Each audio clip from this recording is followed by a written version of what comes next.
प्रणाम। जय श्री राम। हमें सभी को भगवान की कथाओं का श्रवण सदा सर्वदा करना चाहिए। कभी भी प्रभु की कथाओं को सुनकर ऊबना नहीं चाहिए। देखिए, भगवान की जो कथाएं हैं वो किसी किसी मनुष्य के बट में आती हैं। क्यों? क्योंकि बिनु सत्संग विवेक ना हुई और राम कृपा बिनु सुलभ न सोई। बिना सत्संग के विवेक नहीं होता और सत्संग बिना प्रभु श्री राम की कृपा के प्राप्त नहीं। व्यर्थ की बातों को छोड़कर जितना हो सके प्रभु की कथाओं को श्रवण करना चाहिए, प्रभु का ध्यान करना चाहिए। ऐसी ही प्रभु की कथाओं में से एक कथा है। एक बार भगवान श्री कृष्ण अपनी पत्नियों के प्रेम के अहम को तोड़ने के लिए प्रभु ने एक नाटक किया। जब भी भगवान श्री कृष्ण ब्रजरानियों के अपनी पत्नियों के सामने गोपियों की, राधा रानी जी की जो चर्चा करते, तो उसे सुनकर भगवान श्री कृष्ण की पत्नियां रुक्मिणी जी, सत्यभामा जी, सभी को एक जलन सी होती, एक द्वेष भावना होती। भगवान श्री कृष्ण ने इस अहम को तोड़ना चाहा, दिखाना चाहा कि गोपियां राधा रानी जी मुझसे कितना प्रेम करती हैं। एक दिन भगवान श्री कृष्ण रात्रि में करवट बदलने लगे। रुक्मिणी जी ने देखकर पूछा, प्रभु क्या बात है? क्या कोई तकलीफ है, कोई परेशानी है आपको? भगवान ने कहा कि बस मेरा पेट दर्द हो रहा है।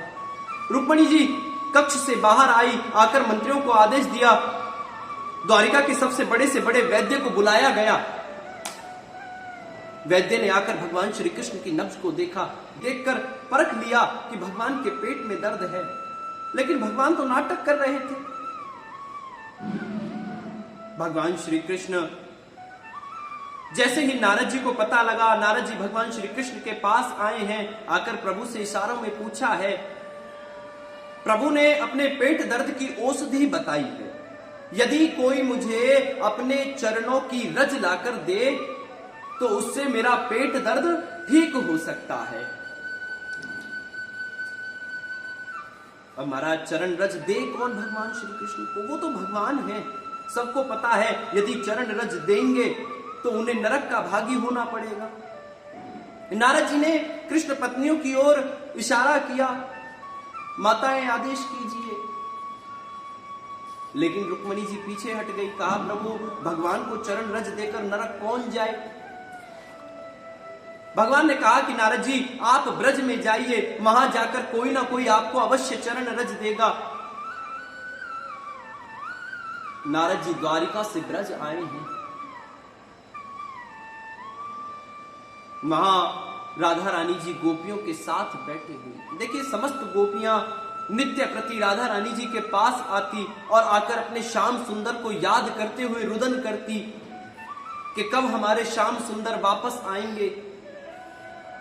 कहकर तो परसों की गए थे, बरसों बीत गए, लेकिन अब तक श्याम सुंदर लौट कर ना आए।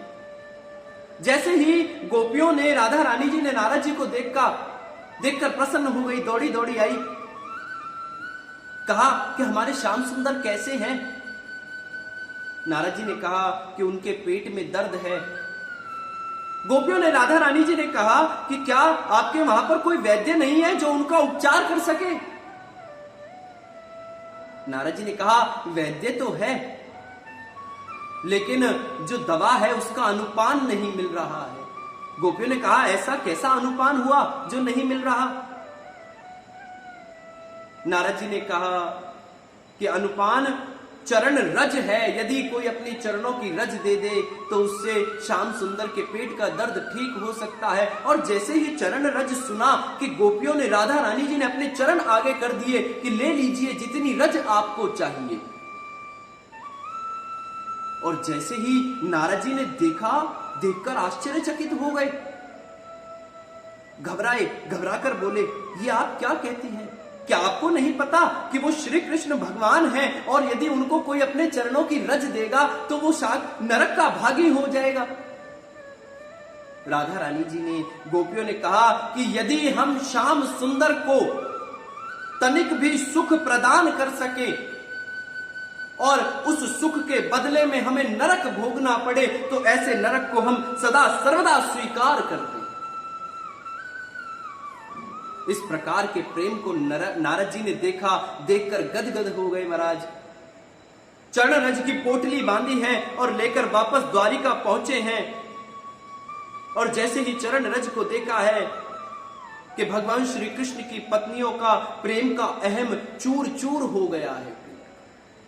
भगवान श्री कृष्ण ने बताया है कि वो गोपियां राधा रानी जी मेरे से इतना प्रेम करती हैं कि उन्होंने नरक की परवाह किए बिना अपने चरण रज मुझे प्रदान कर दी। ये मेरा प्रेम है उनके प्रति, ये उनका प्रेम है मेरे। इसी प्रकार हम सबको भगवान श्री कृष्ण के प्रति निस्वार्थ भावना से, निष्काम भावना से पूजा करनी चाहिए, अर्चना करनी चाहिए, प्रभु के चरणों का ध्यान करना चाहिए ताकि हम उनकी भक्ति की ओर अग्रसर हो सकें। बोले वृंदावन बाके बिहारी लाल की जय।